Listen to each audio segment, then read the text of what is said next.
Lu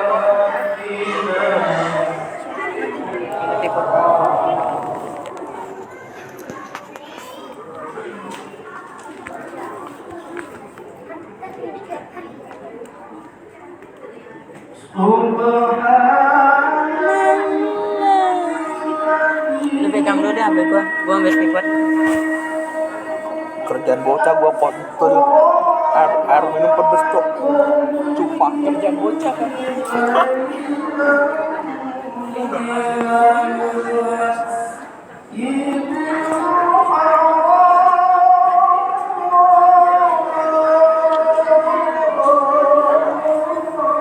Pal, lagi pal, Senin.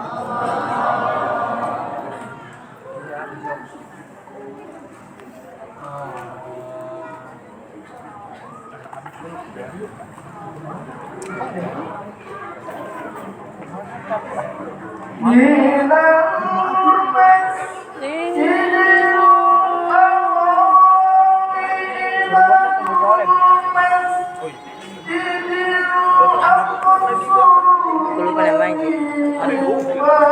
Abdurrahman LC.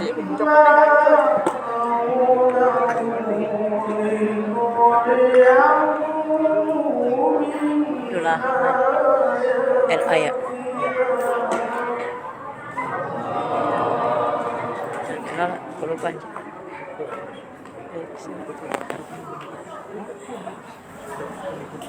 Apanya? Airan. Pegang kan. Gue mau tipe dulu.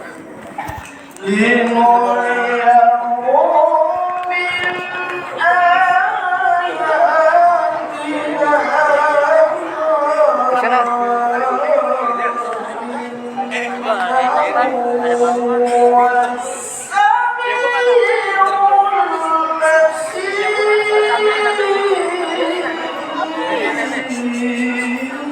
Banget bang.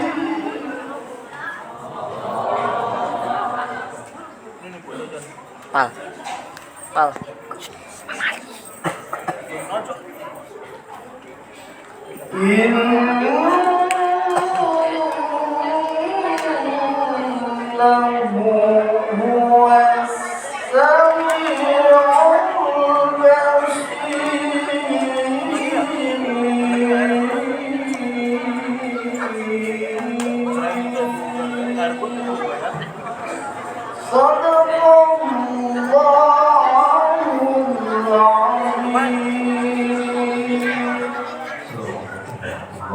Facebook.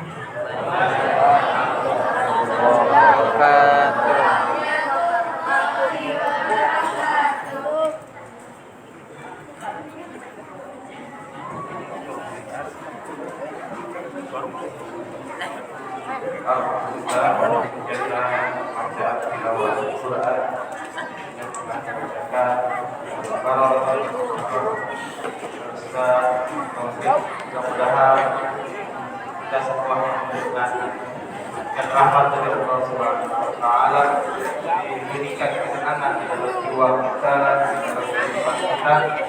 Mudah-mudahan segala urusan kita dimudahkan oleh Allah. Amin ya Allah ya Rabbal Alamin. Pada nanti berikutnya yaitu Qaulisatul Hasanah yang insyaallah akan dibawakan oleh para pendamping dari haji serta Allah berkasih Masya bidul hayati mari bersama-sama kita dengarkan, kita simak baik-baik, mudah-mudahan menjadi pelajaran di dalam kehidupan kita, sehingga mudah-mudahan kita jalan baiknya. Amin ya Allah ya Amin. Pada Bapak Kiai tempat merangi rasa ta'zim kami, sekaligus untuk memimpin doa Bapak Kiai.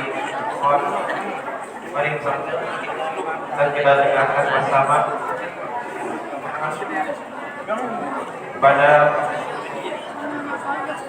pada Bapak Kiai. Tafadhal masykurah. Allahumma shalli ala sayyidina Muhammad.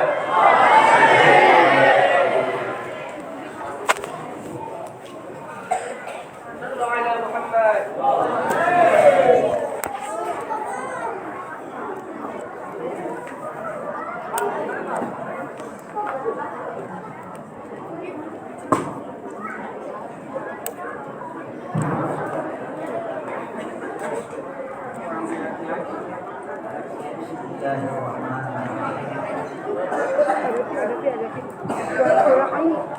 Assalamualaikum Ya, ada boleh jual.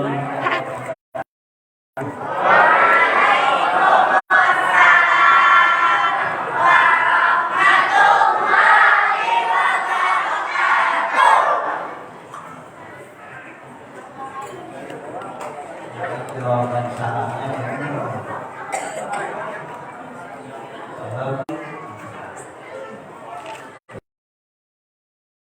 Waalaikumsalam itu nggak benar. Jadi yang benar tadi Waalaikumsalam. Jadi alif lamnya tegaskan karena itu memang sumber dari isi salam ada di alif lamnya. Alamin wa bihi nasta'in ala umuri dunya waddin wassalatu wassalamu ala asyrafil anbiya wal mursalin sayyidina Muhammadin wa ala alihi wa sahbihi ajma'in amma ba'du faqala Allah ta'ala a'udzu billahi minasyaitonir rajim ya ayyuhalladzina amanu taqullaha wa qulu qawlan sadida yuslih lakum a'malakum wa yaghfir lakum dzunubakum wa man yuti'illaha wa rasulahu faqad faza fawzan 'azima. Shadaqallahul 'azim. Bapak-bapak, ibu-ibu, saudara-saudara sekalian yang dirahmati Allah Subhanahu wa taala. Alhamdulillah malam ini kita diberi kesempatan dan kesehatan oleh Allah Subhanahu wa taala untuk bisa berkumpul bersilaturahim di tempat yang baik, di tempat yang penuh berkah ini. Ada orang dikasih kesempatan tapi tidak diberi kesehatan. Pengen hadir tapi sakit. Ada orang dikasih kesehatan tapi tidak diberi kesempatan. Sehat tetapi tidak dikasih kesempatan oleh Allah, juga enggak hadir. Dan kehadiran kita ini karena Allah. Allah yang menggerakkan kita hadir. Bukan karena undangan, bukan karena ajakan DKM, bukan karena ajakan panitia, tapi karena Allah. Jadi undangan ajakanlah hanya perantara doang.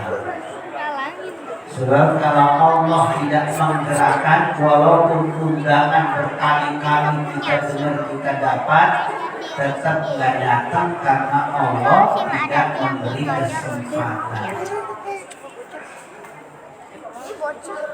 Ada orang undangan nggak pernah dengar, nggak dapat, ya tapi datang. Ada nggak ya? Cuma baru mendengar toa. Beli minuman lagi enggak? Beli toa ini Aku penting. aja bisa. Coba kamu sendiri malam-malam bisa gak? Bisa. Gimana Jadi coba? toa Lihat ini indah. penting. Ayo. Ya, sebab Yuk, aja. kalau nggak ada toa ini, bagaimana kita mau menyampaikan kebenaran? Bagaimana kita mau menyampaikan suara adzan? Bagaimana kita akan mengutarakan kepada masyarakat informasi-informasi yang penting? Hanya memang sudah mulai diatur, ya toa ini jangan terlalu dipakai untuk hal-hal yang tidak berguna. Jajan di dalam enggak? Kalau ada Di dalam enggak? cuma Di dalam. kudu, Iya. kudu itu Wajib. harus wajib. Wajib. Sebab nanti kalau ada orang nggak pernah mengenal Allah, nggak pernah mendengar kalimat Allah, nggak pernah mendengar kalimat Nabi, nggak pernah mendengar kalimat Islam, ketika dia dikumpulkan di padang mahsyar, dilihat amalan-amalannya, ternyata nggak ada yang benar. Begitu ditanya kenapa, karena nggak pernah mendengar azan, nggak pernah mendengar ya suara-suara yang di dalamnya itu ada informasi tentang Allah, tentang Nabi, tentang Islam, sama sekali nggak ada. Masuk neraka apa surga itu? Dia nggak bakal masuk neraka, Pak, karena nggak pernah tahu tentang Allah, tentang Nabi, tentang agama. Allah nggak akan mengadab kalau Rasul tidak pernah datang ke tengah-tengah mereka. Yang dimaksud Rasul itu dalam konteks kekinian itu kalau ustaz, kalau kiai, kalau ulama nggak ada, sehingga nggak tahu apa-apa dia tentang Islam. Makanya kita punya kewajiban untuk menyampaikan kepada siapapun agar mereka paling tidak mendengar saja. Azan ini kan pakai toa, jadi semuanya ngedenger. Tiba-tiba begitu ditanya, dia alasan saya nggak pernah mengenal nama Allah. Masya Allah, orang azan sehari 5 kali ngomong nggak ngedenger. Nah, ini kayaknya langsung dikepuk kayaknya sama. Jadi kalau pengen nggak disiksa, kalau nggak pengen masuk neraka, tutup kupingnya seumur hidup, jangan ngedenger kalimat Allah, kalimat Nabi, kalimat Islam. Cuma kira-kira kalau sekarang hidup di mana ini yang nggak pernah memperkenalkan atau nggak pernah memperdengarkan kalimat Islam? Saya kayaknya nggak ada. Hampir di seluruh dunia sekarang. Karena usaha kita sebagai umat Nabi Shallallahu Alaihi Wasallam ini kurang, maka kemudian dibantu.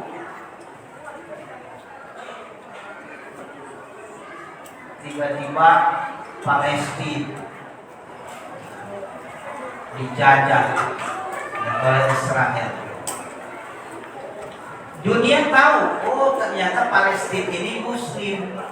Apa itu Muslim? Orang Islam. Apa itu Islam? Sehingga mereka belajar. Nah, itu cara Allah mengenalkan agama kepada orang-orang yang nggak tahu agama. Tiba-tiba 2000 tsunami dulu di Aceh 2000 berapa? Tiba-tiba tsunami. Dunia semuanya tahu yang namanya Aceh. Lalu ada yang nanya-nanya, Aceh itu apa sih? Aceh itu salah satu provinsi daerah istimewa di Indonesia. Penduduknya mayoritas Muslim. Dan Aceh itu A-nya Arab, C-nya Cina, ya, H-nya Hindia, A, C, E-nya Eropa. Yang jelas mereka tahu ini daerah mayoritas Muslim. Tiba-tiba relawan dari berbagai macam negara datang ke Aceh. Melihat ada masjid kokoh berdiri, tidak hancur, tidak diterpa oleh derasnya air pada saat itu. Lalu dilaporkan kepada masyarakatnya atau di dunia internasional. Mereka ada yang mengatakan masjid itu apa sih? Cuma masjid itu apa sih saja, itu sudah merupakan syarat dia masuk neraka. Kalau dia tidak masuk Islam, karena udah kenal masjid dia. Masjid itu tempat orang beribadah, nah itu udah syarat. Jadi kalau seandainya dia tidak masuk Islam, ini syarat, maka kemudian dia sah untuk dimasukkan ke neraka. Kenapa dia masuk neraka? Karena udah tahu masjid. Masjid itu tempat ibadah umat Islam. Tiba-tiba dibantu lagi muncul Islamfobia di Eropa. Nabi Muhammad dihina, Nabi Muhammad kemudian dibuat karikatur yang negatif, yang jelek. Ada yang nanya, emang siapa sih Muhammad, hebat amat sih? Lalu dapat jawaban, Muhammad itu nabinya umat Islam. Islam itu apa? Islam itu agama yang dibawa oleh Nabi Muhammad. Nah, ini udah merupakan ya calon neraka. Tapi kalau dia nggak tahu sama sekali tentang agama Islam, maka Allah tidak akan mengadab kalau agama ini belum sampai kepada mereka. Jadi hatta nab'atha Rasulullah, sebelum kami mengutus orang Rasul. Dia tak tahu apa-apa. Cuma kita tinggal di mana kalau nggak tahu Islam? Mau dikutub juga ternyata sudah ada Daud yang datang ke sana. Daerah pedalaman mana yang Islam belum ada sudah masuk. Makanya Nabi betul-betul mewajibkan umat ini kapan saja, di mana saja, terus sebarkan, dakwahkan Islam ini. Paling tidak mereka mendengar, paling tidak mereka tahu. Kalau mereka masuk Islam, rangkul, didik, kader. Tapi kalau seandainya mereka tidak mau, paling tidak tahu. Sehingga ada alasan bagi Allah untuk memasukkan orang ini ke dalam neraka. Sebab Allah tidak berbuat zalim kepada hambanya sekecil apapun. Kenapa masuk surga? Kenapa masuk neraka? Ada alasan. Kalau nggak ada alasan, Allah nggak sembarangan memasukkan orang ke surga atau ke neraka. Maka menyampaikan agama ini wajib. Ini suara adzan ini diperdengarkan kemana-mana. Dulu kan pada tua, iya, dulu kan belum ada. Tapi lihat Bilal, kan sudah banyak contoh-contoh di YouTube itu sering dibuka. Sampai naik ke atas kapal, jadi robokan, teriak-teriak, karena belum ditemukan toh.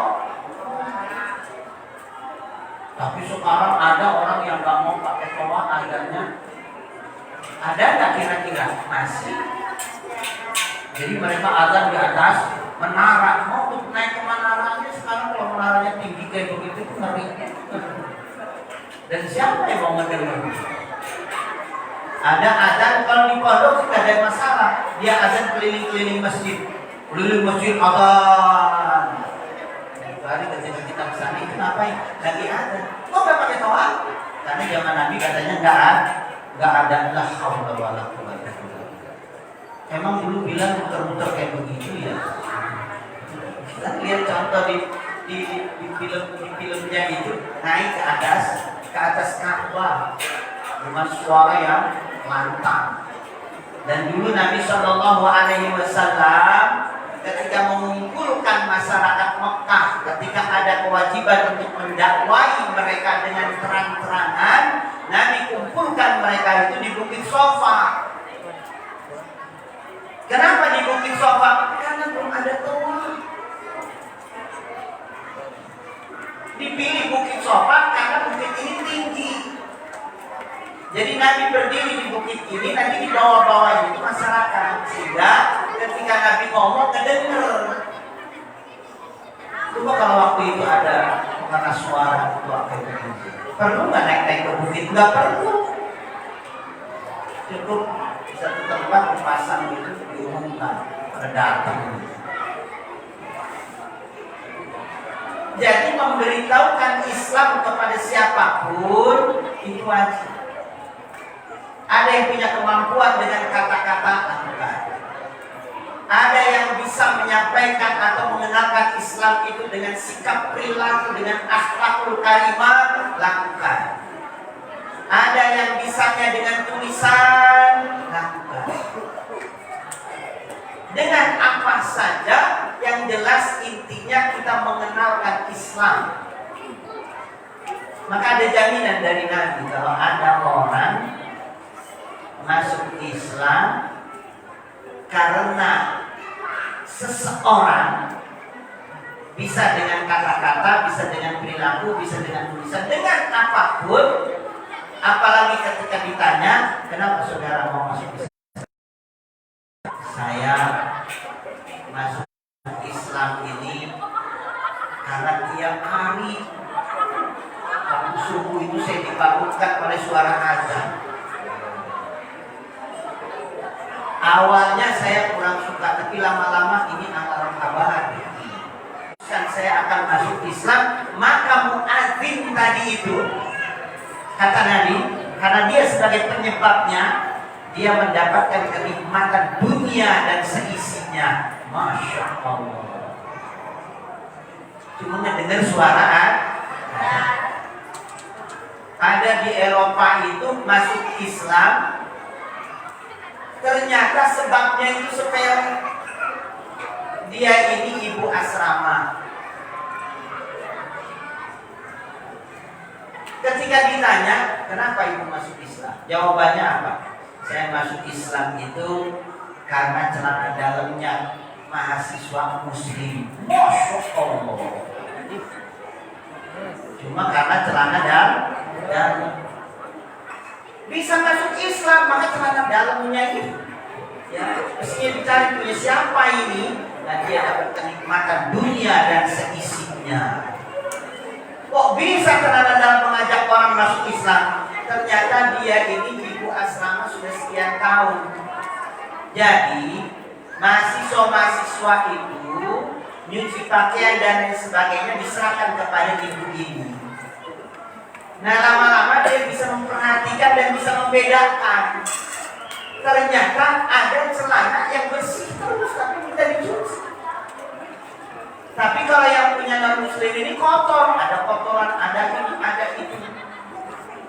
Lalu kemudian dia bertanya, kenapa katanya mahasiswa muslim ini kok celananya bersih-bersih? Jawabannya, karena diagamakan. Selalu diajari babut toharoh, bab bersuci. Jadi harus hati-hati betul kalau mau sholat, dilihat dulu pakaiannya ini bersih apa tidak. Kalau kotor buru-buru diganti. Kotor yang dimaksud biasanya terkena najis. Tapi kalau yang non muslim, cebok aja enggak. Makanya saya heran ngelihat anak-anak remaja muslim kok demen seneng ngelihat sinetron dari Eropa, dari Korea, dari mana. Cebok aja enggak.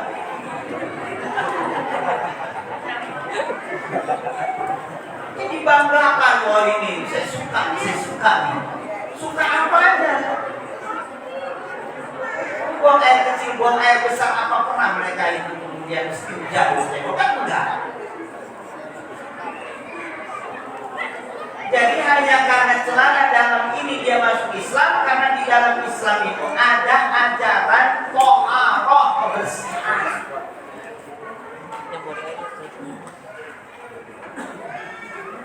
Maka dengan kata-kata, dengan perbuatan, dengan akhlak, kenalkan Islam. Ada yang sering bertanya, Pak Ustaz, saya punya tetangga non muslim, apa yang harus saya lakukan? Berakhlakul karimah. Hormati hak-hak tetangga. Karena ada yang masuk Islam ketika ditanya kenapa, saya punya tetangga itu baik banget. Padahal saya tidak pernah memberikan kebaikan, tapi dia baik sama saya. Suka ngirim hadiah, suka ngirim oleh-oleh, orang di jalan dari mana-mana. Sudah begitu anak saya sering main ke rumahnya, kalau pulang itu ada dibawain coklat, dibawain permen, dibawain, Masya Allah baik. Dan kalau ketemu juga nggak pernah cemberut senyum. Kalau ada apa-apa yang saya tidak sanggup untuk menyelesaikan, dia tampil sebagai, ya katakan dewa penyelamat. Nggak ada alasan bagi saya kecuali saya memeluk Islam karena akhlak dari tetangga. Jadi kewajiban kita mengenalkan Islam dengan kata, dengan perbuatan, dengan akhlak. Wajib. Maka pada malam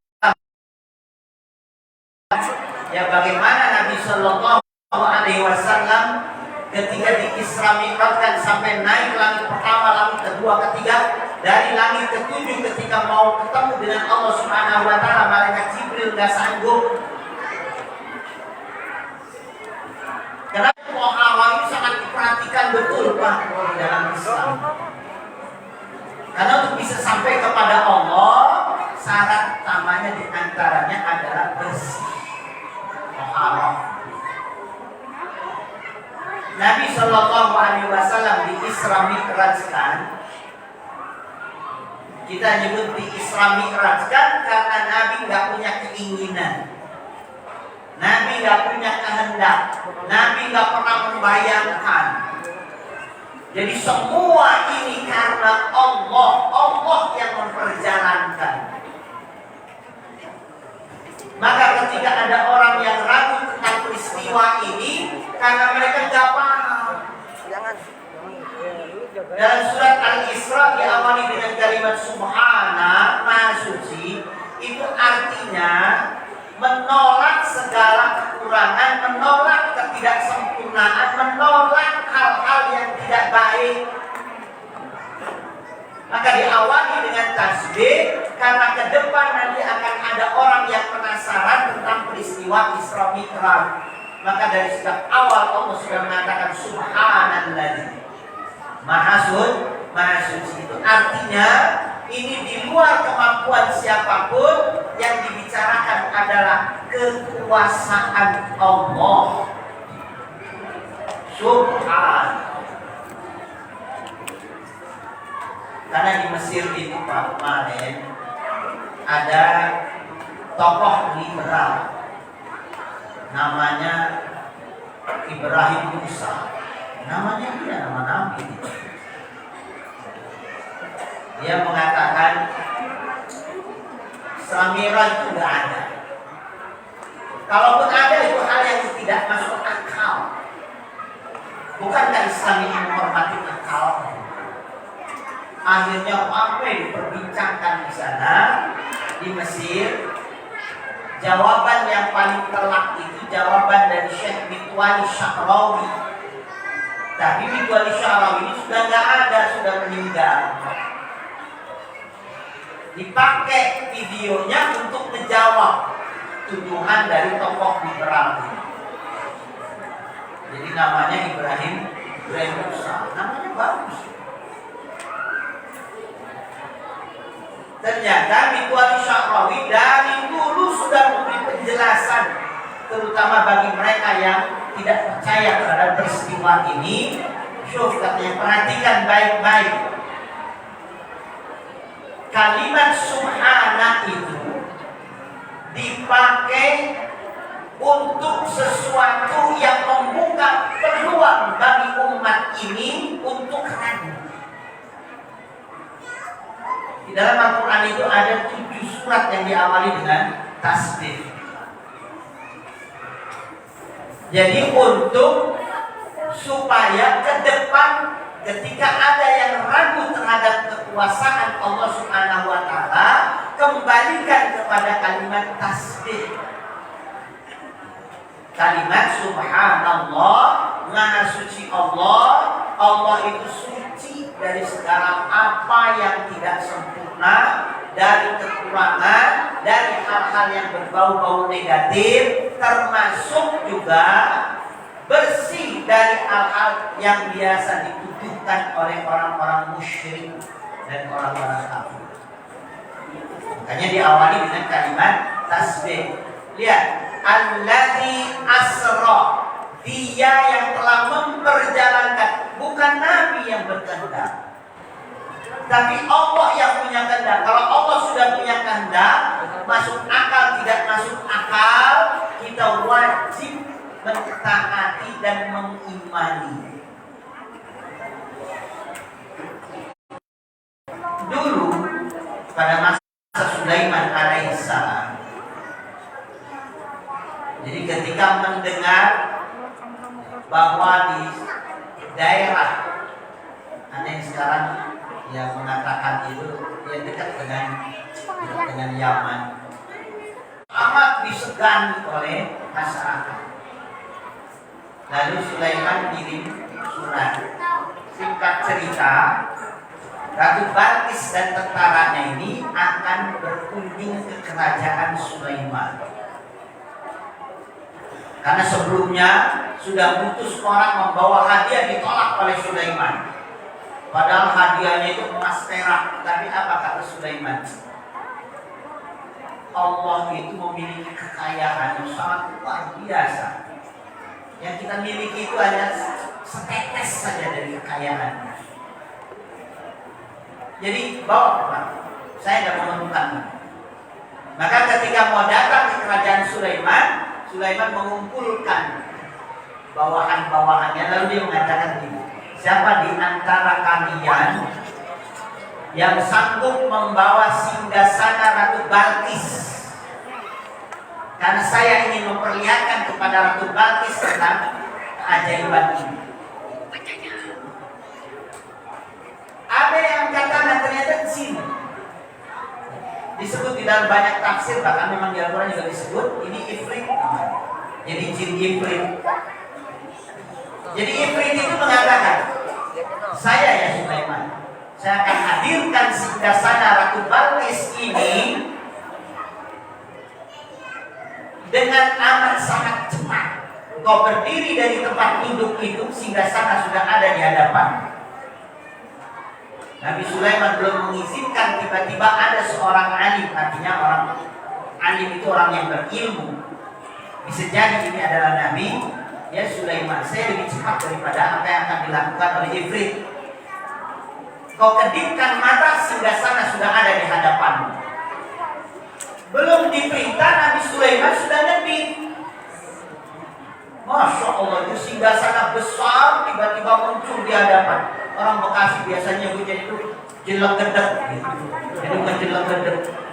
Enggak jelek gedek itu bahasa mana gitu. Karena di Indonesia juga, kampus Indonesia kayaknya nggak ada yang jelek gedek gitu. Tiba-tiba sekonyong-konyong lalu. Tiba-tiba menjelek gedek. Wah, gedek. Nah sekarang badannya Nabi Muhammad dengan singgasana ini beratan mana? Kan beratan singgasana, berton-ton nih. Kalau Nabi SAW beratnya ya paling berat 70 atau 80. Ini berton-ton. Hanya dengan kedipan mata. Padahal jarak kerajaan Balkis dengan Sulaiman itu jauh. Tapi Nabi Sulaiman kemudian begitu melihat singgasana ini tiba-tiba sudah ada di hadapannya, dia tidak mengatakan luar biasa ilmunya ini orang. Enggak. Karena semua yang telah sedang terjadi itu karena Allah dan sudah ditentukan oleh Allah. Maka dia mengatakan hadza min fadli rabbi, ini karunia dari Tuhanku. Bisa jadi ini ujian saya bersyukur atau saya kufur terhadap nikmat ini. Jadi pertanyaannya beratan mana? Ya beratan singgasana dibanding dengan tubuh Nabi. Nah sekarang perjalanan Isra Mi'raj itu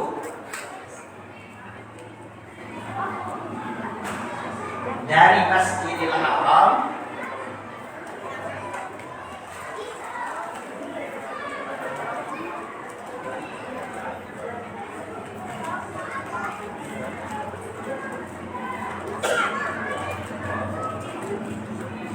memang lagi ada gangguan Pak.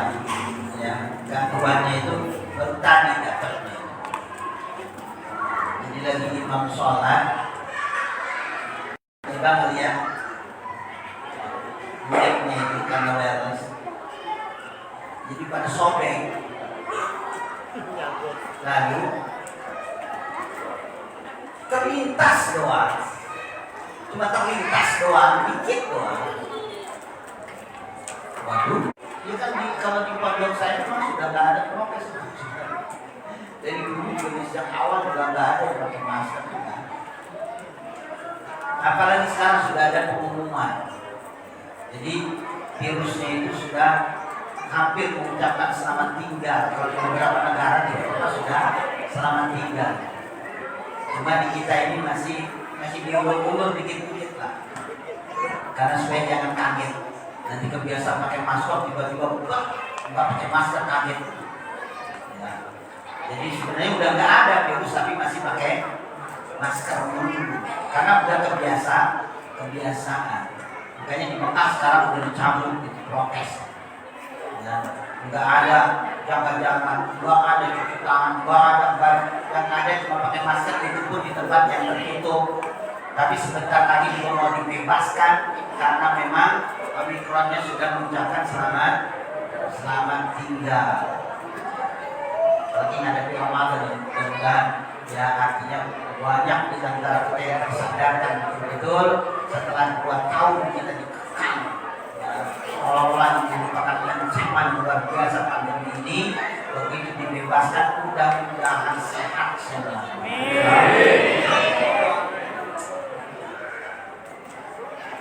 Jadi Ratu Balkis ini punya singgasananya besar. Maka ketika ada di hadapan Sulaiman, dia mengatakan, ini karunia dari Tuhanku menguji aku, apakah aku bersyukur atau tidak. Orang Yahudi percaya, orang Nasrani juga percaya, orang liberal juga percaya terhadap peristiwa dihadirkannya singgasana Ratu Balkis. Tapi untuk Isra Mi'raj kenapa masih ada yang ragu? Bukankah Allah sudah memberitahukan Subhana, Maha Suci Allah? Berarti kalau sudah Subhana kayak begini, udah gak ada alasan lagi untuk tidak percaya, termasuk juga ragu. Karena Allah yang memperjalankan alladzi asra bi'abdi lailan minal masjidil haram ilal masjidil aqsa. Lailan min itu sedikit dari waktu malam.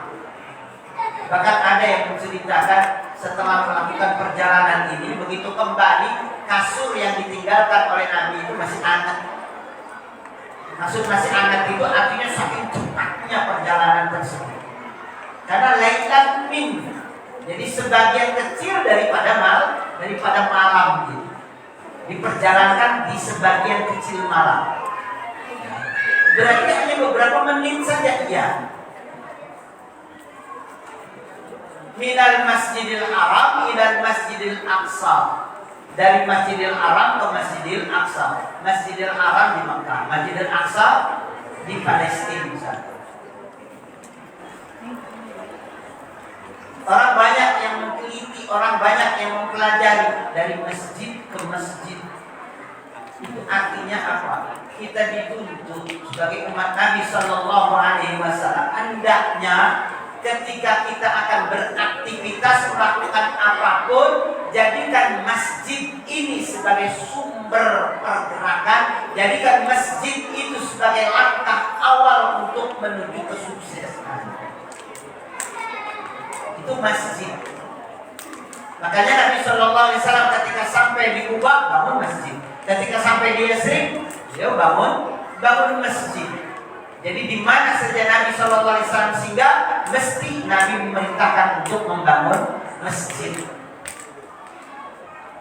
Karena dari masjid inilah nanti akan muncul kebahagiaan, muncul kesuksesan, muncul segala apa yang diinginkan oleh umat Nabi Muhammad itu dari masjid. Maka masjid pada masa Nabi dipakai untuk seluruh kegiatan dakwah, ya pasti, kegiatan ibadah, ekonomi dari masjid, peperangan juga dari masjid. Bagaimana mempertahankan bangsa dan negara dari masjid. Jadi masjid. Karena masjid ini baitun min buyutillah, salah satu rumah Allah itu ada. Mereka menjadikan masjid ini sebagai sumber aktivitas kesehariannya. Dan itu sudah dibuktikan dari sejak zaman Nabi.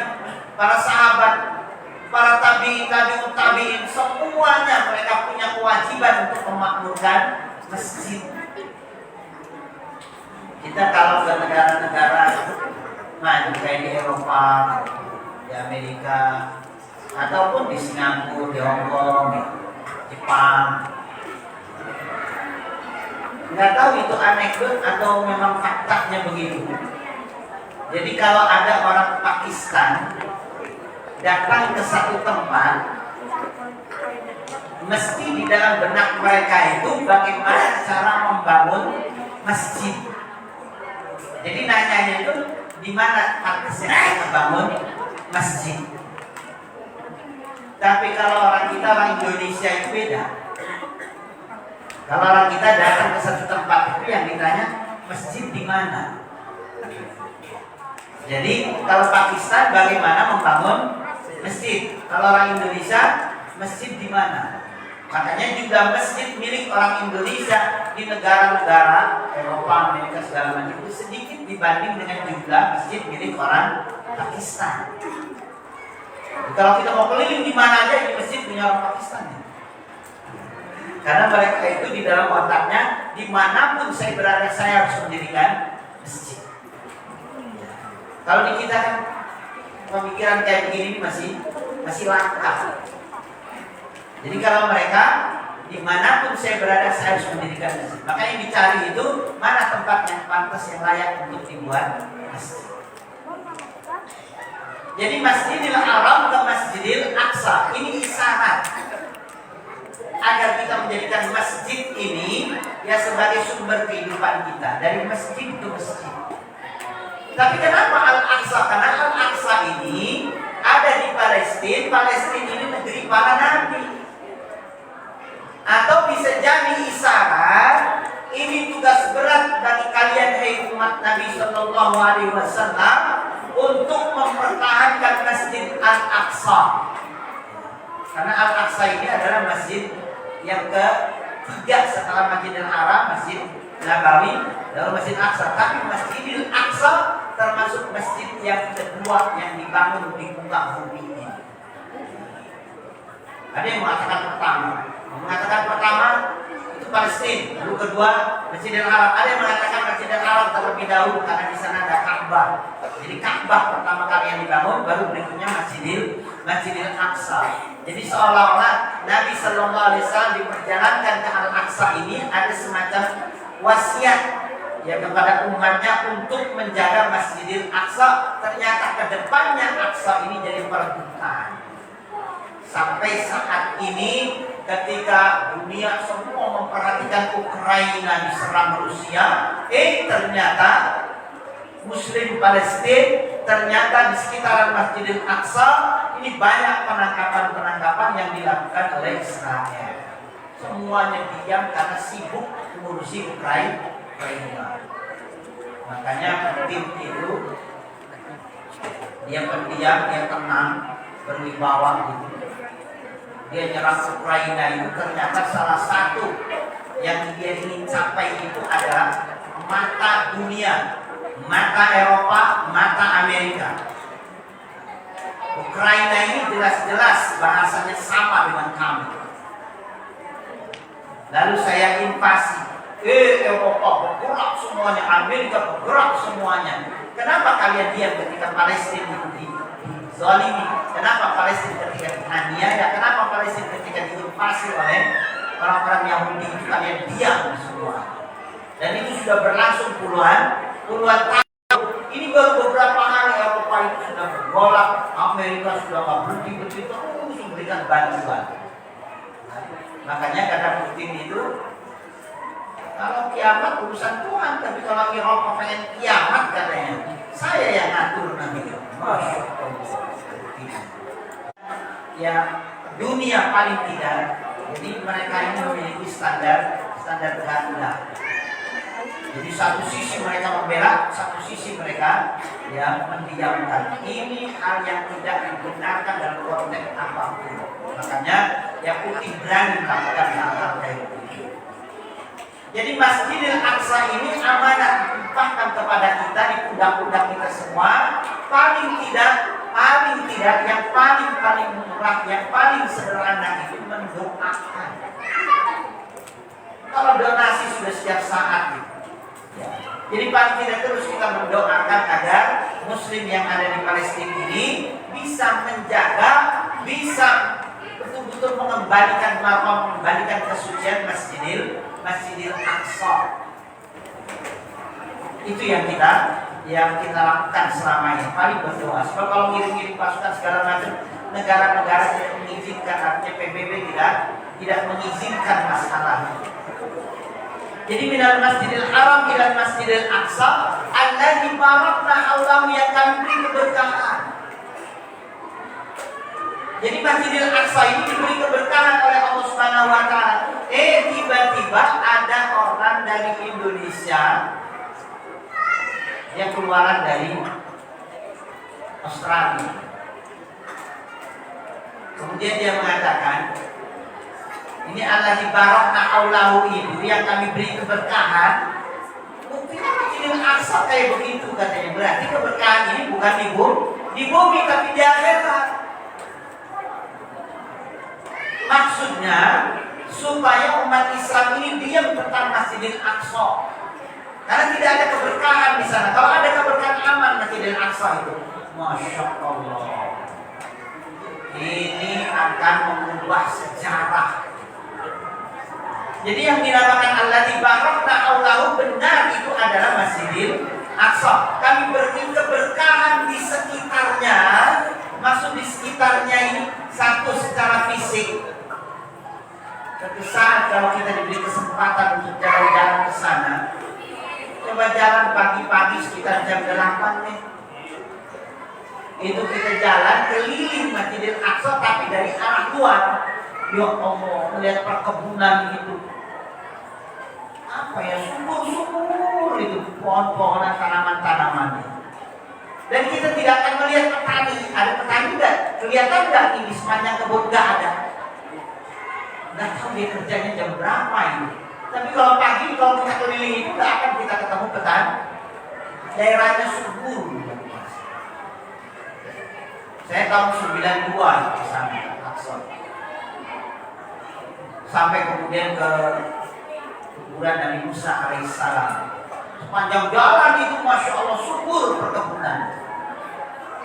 Lalu kemudian saya ketemu dengan Imam Masjidil Aqsa. Nah, salah satu pertanyaan dari teman saya waktu itu, apa yang dimaksud alladzi barakna haulahu? Beliau memberikan penjelasan, ini keberkahan tingkat tinggi. Maksudnya Al-Aqsa ini selalu melahirkan syuhada. Bukankah mati syahid itu merupakan impian dari setiap umat Nabi Shallallahu Alaihi Wasallam? Al-Aqsa inilah sumber para syuhada. Jadi selama ini yang namanya keberkahan itu aman dalam pandangan kita. Ya, daerahnya subur, orang-orangnya baik-baik, ya, dan tidak ada ancaman macam-macam itu berkah. Bukan itu. Jadi yang dimaksud keberkahan itu Al-Aqsa sumber para syuhada. Jadi banyak syuhada-syuhada dilahirkan dari Al-Aqsa ini. Karena mereka mempertahankan Al-Aqsa, mereka kemudian disebut dengan yang murabitah itu. Artinya orang yang mempertahankan Al-Aqsa, lalu kemudian ditangkap oleh tentara Israel, lalu dibantai, dibunuh. Nah, mereka ini menjadi syuhada. Itu sebabnya adalah Al-Aqsa. Jadi keberkahan, Allah berikan keberkahan itu. Alladzi barakna haulahu linuriyahu, untuk kami perlihatkan dengan mata telanjang kepada Nabi Muhammad. Jadi peristiwa ini baik Isra ataupun Mi'raj agar kami memperlihatkan dengan mata telanjang kepada hamba-Ku yang bernama Muhammad ini.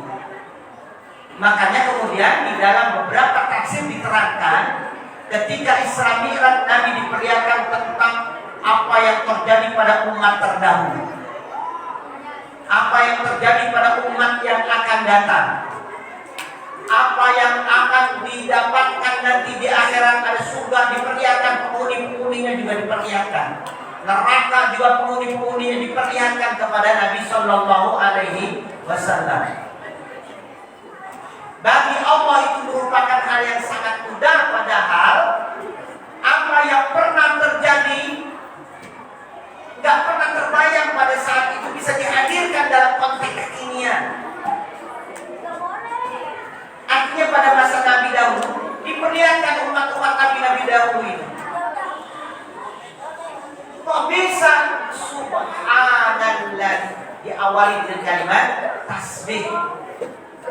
Bahkan nanti ketika Mi'raj dilihat, di langit pertama ketemu Adam alaihissalam, langit kedua ketemu Nabi Isa, ketemu Nabi Yahya, langit ketiga ketemu dengan Nabi Idris, ketemu dengan Harun, ketemu dengan Musa, ketemu dengan Nabi Ibrahim.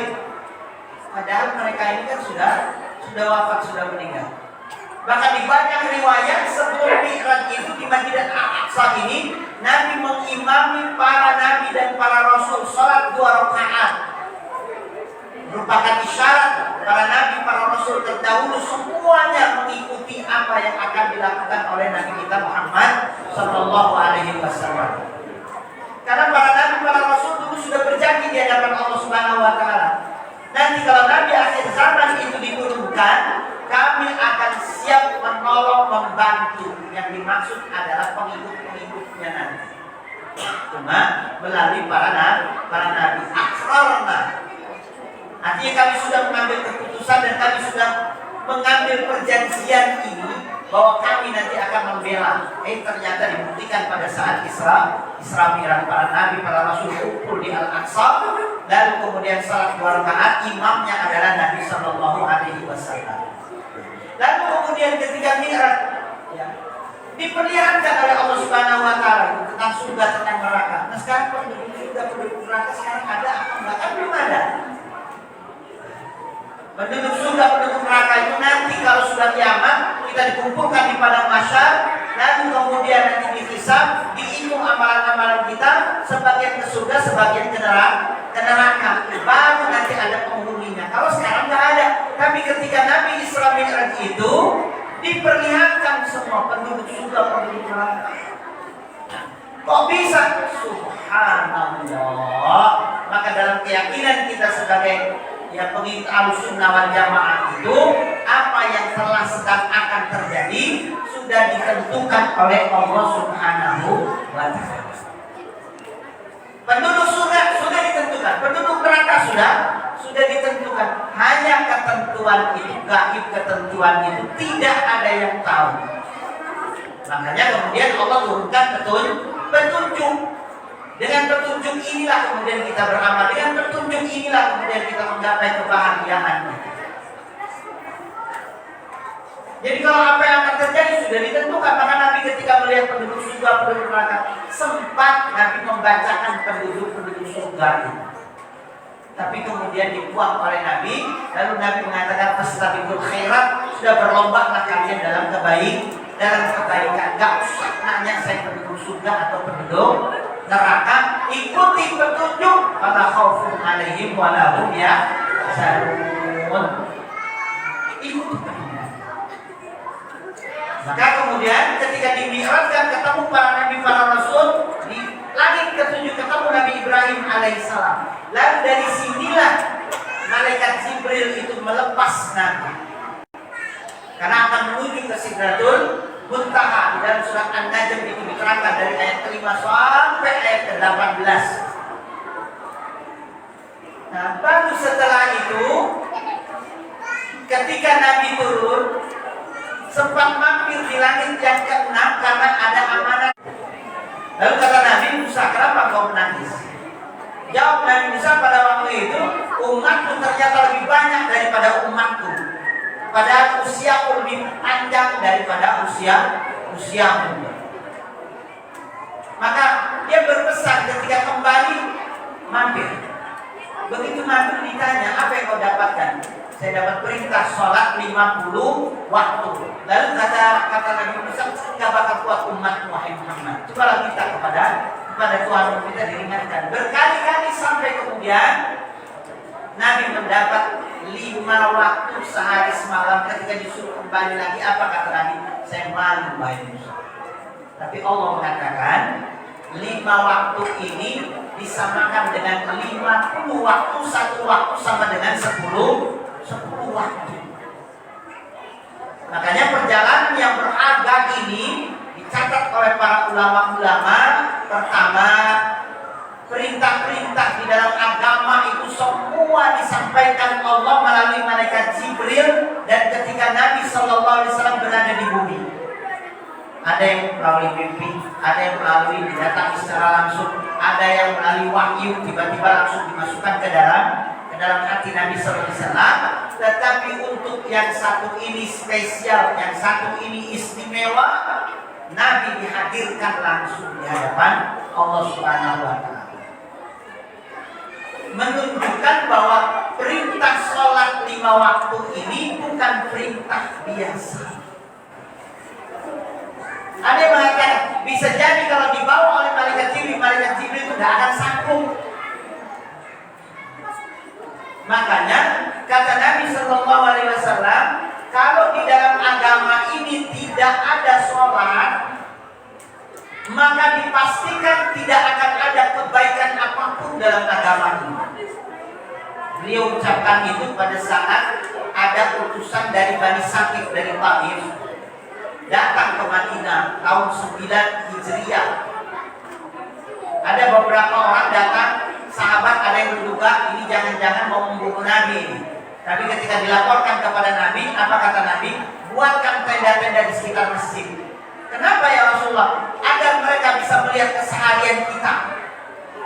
Setelah beberapa hari, barulah kemudian mereka datang kepada Nabi dan menyatakan diri mau masuk Islam karena sudah melihat keseharian. Tetapi mereka minta. Apa permintaannya? Jangan kau perintahkan kami untuk melaksanakan sholat 5 waktu, bagi kami berat ya Rasulullah. Lalu kata Nabi, bagaimana kalian mau berislam tetapi tidak sholat, tidak ada kebaikan sedikit pun dalam agama ini kalau tidak ada sholat. Makanya amalan apapun kita lakukan sebaik apapun, tapi kalau tidak sholat, maka amalan itu tidak ada kebaikan bersama. Jadi ini dijadikan oleh Nabi SAW sebagai standar paling utama. Orang puasa, bagus puasanya, tapi nggak sholat, nggak akan ada kebaikan sama sekali dalam sholatnya. Dia zakat, tapi sholat tidak. Zakat seberapapun yang dia keluarkan, infak sedekah seberapapun yang dia keluarkan, tidak ada kebaikannya kalau tidak ada sholat. Maka kemarin itu Pak Ibu ada orang datang ke rumah. Saya tanya usianya berapa? 72 tahun. Lalu dia datang itu hanya untuk minta pendapat saja. Pak Kiai, saya ini pengusaha. Dari sejak kecil saya itu mengejar dunia. Kalau Pak Kiai kan ngerti agama, kalau saya nggak ngerti agama. Usia saya sudah 72 tahun. Ini saya ini udah mau landing ini. Pesawat itu kalau landing, bahan bakarnya harus dikosongkan. Kalau nggak bakal bisa landing dengan selamat. Nah, saya itu pengen kayak begitu. Di akhir-akhir usia saya ini, saya pengen perusahaan yang baru ini, karyawan saya berikan rumah. Anak-anaknya saya sekolahkan sampai S1. Anak-anaknya. Dan sudah berjalan 3 bulan ini, saya jual nasi box 3.000 untuk orang-orang miskin. Jadi 3.000 perak. Tiap hari saya siapkan 100 nasi box, bukan hari Jumat doang. Tiap hari saya beli 15.000 dari warung yang kelihatan galak itu. Lalu saya beli 15.000, lalu saya suruh jual 3.000. Tiap hari 100. Dan saya rencananya sampai mati nanti akan saya tambah lagi terus dan gak akan saya tinggalkan amalan ini sampai saya mati nanti. Lalu saya tanya, tapi Bapak sholat? Karena saya ingat cerita Bani Saqif tadi itu, amalan sebaik apapun kalau tidak sholat maka tidak ada kebaikan. Saya tanya, Bapak sholat? Saya lagi belajar sholat. Udah lama? Adalah 2 tahun yang lalu. Tapi udah bisa, alhamdulillah udah dikit-dikit bisa. Jadi kenapa saya nanya sholat? Karena ini standarnya ini. Maka amalan Bapak tiap hari 100 gok, kemudian menyekolahkan anak, itu baik semuanya. Tetapi kalau tidak ada sholat, hilang. Makanya saya tanya, Bapak sholat? Ya sudah, kalau Bapak sholat, itu kata kuncinya. Berarti dari apa yang Bapak lakukan, semua ini akan mengandung kebaikan. Bisa jadi amalan Bapak di sisi Allah lebih baik daripada kiai, lebih baik daripada orang yang ngerti agama, lebih baik daripada orang-orang yang kelihatannya ahli ibadah. Karena ibadah melalui harta ini, Masya Allah, ini sangat bermanfaat sekali bagi yang kepentingan atau bagi keberlangsungan hidup orang miskin. Lebih baik dampak bisa jadi daripada yang lain. Ya. Dengan catatan sholat. Makanya sholat ini dikatakan oleh Nabi, awwalu ma yuhasabu bil 'abdi yaumil qiyamah as-shalat. Yang pertama kali dihisab nanti pada hari kiamat itu sholat. Kalau sholatnya baik-baik semuanya, kalau buruk-buruk semuanya. Makanya contoh tadi yang Bani Sakit tadi.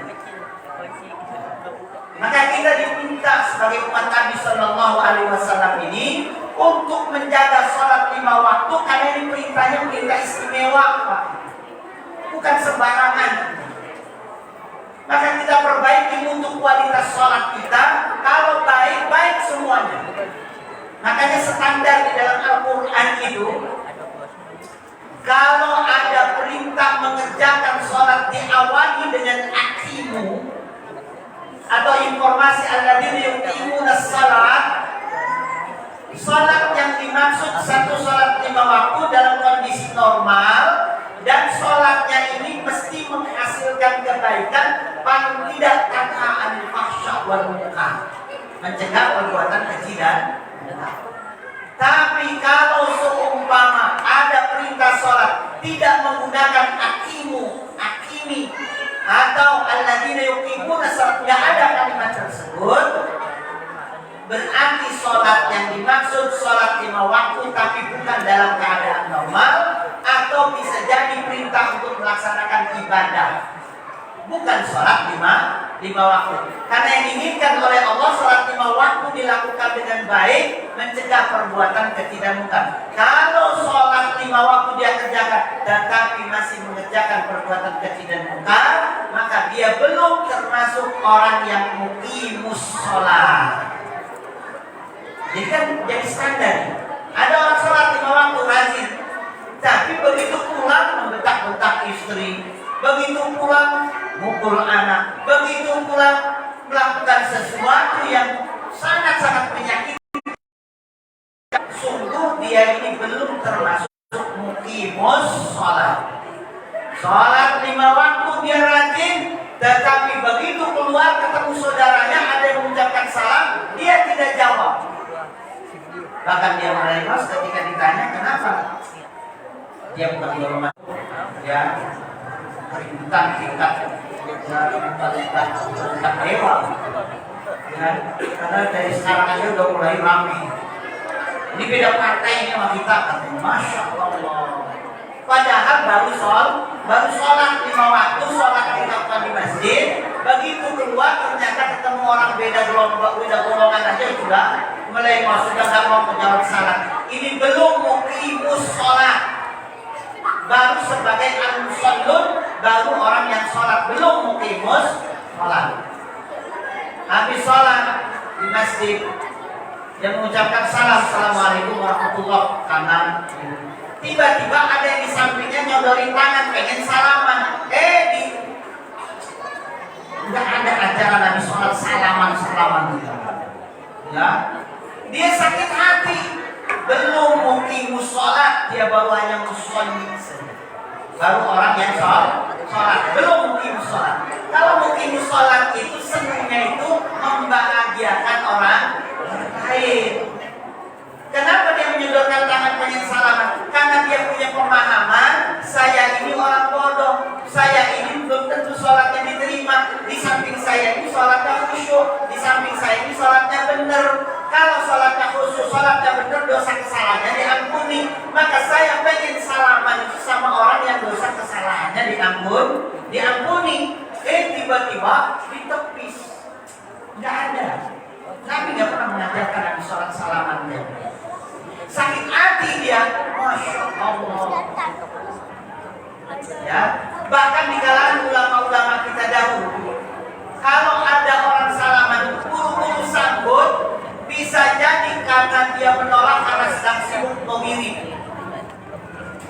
tiba-tiba ada orang salaman dia tolak. Bisa jadi wiridannya ini hilang ada kebaikannya karena dia menolak ada orang minta salaman tadi. Maka hentikan wiridnya sejenak sambut untuk membahagiakan orang lain. Sama di Masjidil Haram, Masjid Nabawi, saya sering menganjurkan kepada jamaah itu. Kalau habis sholat, tiba-tiba mendengar ada ajakan untuk sholat jenazah, stop wirid dan gak usah sholat ba'diyah, ikuti sholat jenazah dulu. Karena ini lebih baik daripada wiridmu, lebih baik daripada sholatnya. Cuma kan banyak yang gak paham. Ini lagi sholat jenazah dia malah sholat sunnah. Ini lagi sholat jenazah dia malah wirid.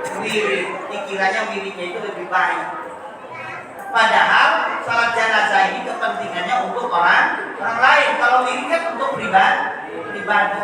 Makanya sholat ini disebut dengan muqim sholat, aqamah sholat, aqim sholat. Ini maksudnya adalah lakukan sholat itu dengan benar, perbaiki mutu dan kualitasnya, dan kemudian lakukan dengan sebaik dan sekhusuk-khusuknya. Apa bisa? Berusaha.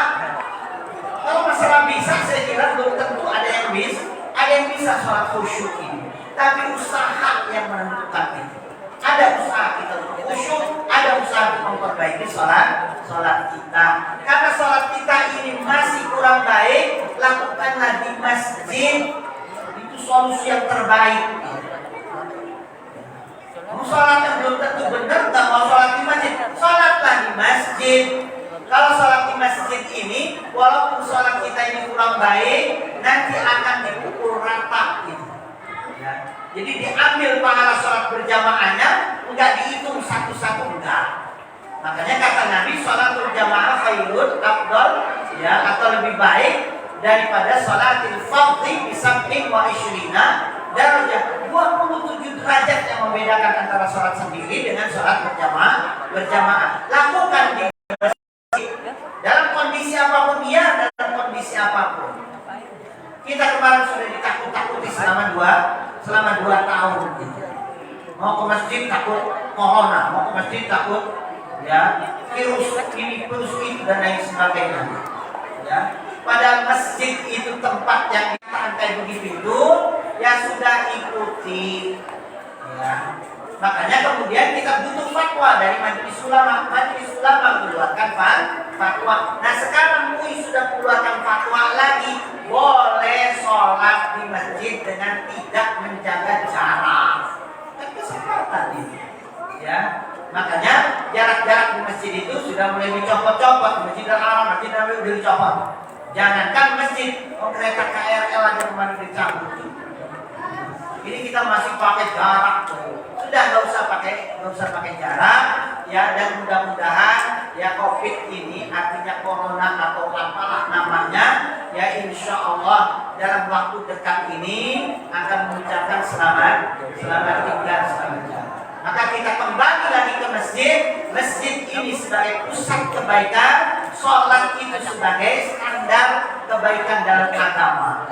Maka jangan malas untuk datang ke masjid untuk melakukan ya kegiatan-kegiatan yang lain yang berhubungan dengan ketundukan kepatuhan kita kepada Allah Subhanahu wa Ta'ala. Saja yang mudah-mudahan ini bermanfaat.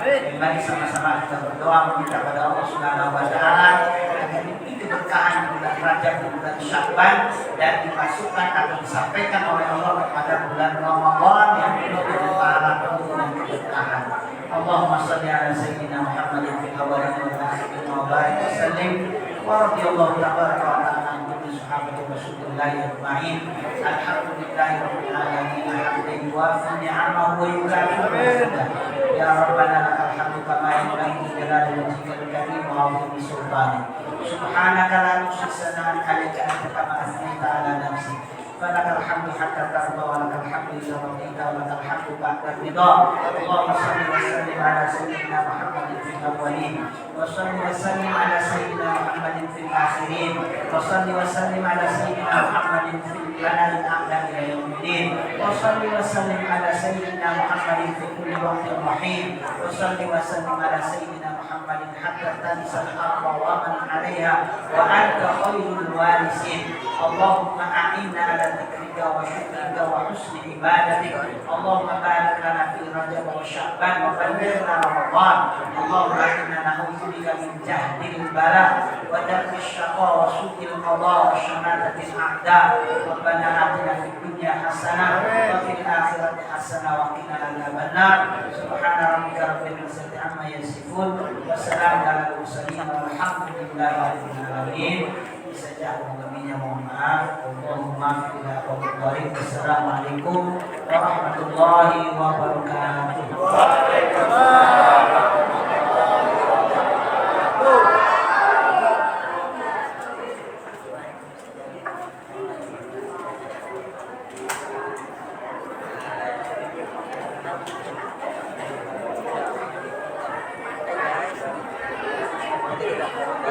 Alhamdulillah bersyukurlah dengan acara peringatan Muharram 14 ini, yang mana tausiah yang disampaikan oleh Kiai mudah-mudahan menjadi pedoman dalam kehidupan kita, khusus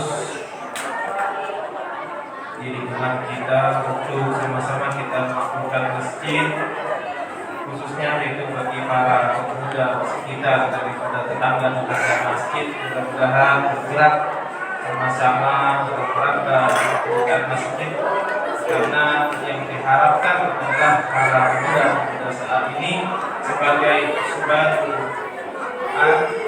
Rizalullah.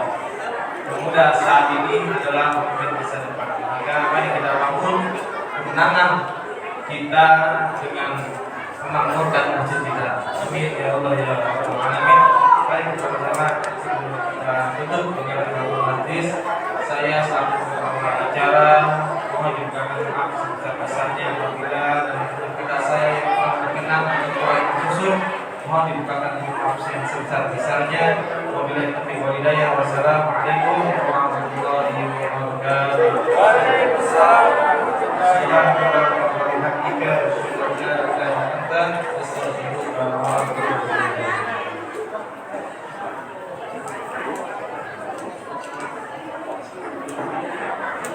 Assalamualaikum warahmatullahi wabarakatuh. Kita ada sama-sama. Untuk anak-anak silakan di teras sebelah selatan, ibu-ibu silakan di luar, dan bapak-bapak sebagian bisa ngisi di teras utara. Gitu. Dan untuk tamu undangan nanti disediakan oleh panitia.